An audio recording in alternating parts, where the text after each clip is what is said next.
Ang 1 Samuel chapter 28 verse 19 ay pagpapatunay na ang naligtas ng minsan ay ligtas na magpakailanman. Sabi sa verse 19, "Moreover, the Lord will also deliver Israel with thee into the hand of the Philistines, and tomorrow shall thou and thy sons be with me. The Lord also shall deliver the host of Israel into the hand of the Philistines."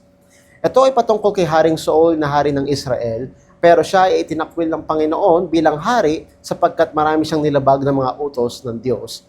At ang susunod na magiging hari sana ay si David, pero pinagtangkahan niya ang buhay ni David ng maraming beses, dahilan para hindi na siya kausapin ng Panginoon sa anumang paraan. At labis ang pagkabalisa ni Haring Saul, at dahil dito, naghanap siya ng babae na nakikipag-usap sa Espiritu. Sa pambihirang pagkakataon, pinayagan ng Diyos na makausap ni Haring Saul ang propetang si Samuel na patay na. At anong nangyari?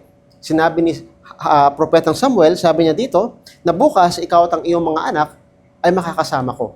Anong ibig sabihin nun?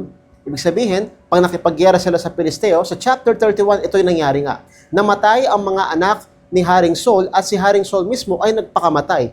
Pero pinangunahan na siya ng Panginoon at sinasabi sa kanya, mamamatay ka bukas at makakapiling ko. Ibig sabihin, makakapiling ni propetang Samuel saan? Sa langit. Ito ang pagpapatunay na ang naligtas ng minsan ay ligtas na magpakailanman.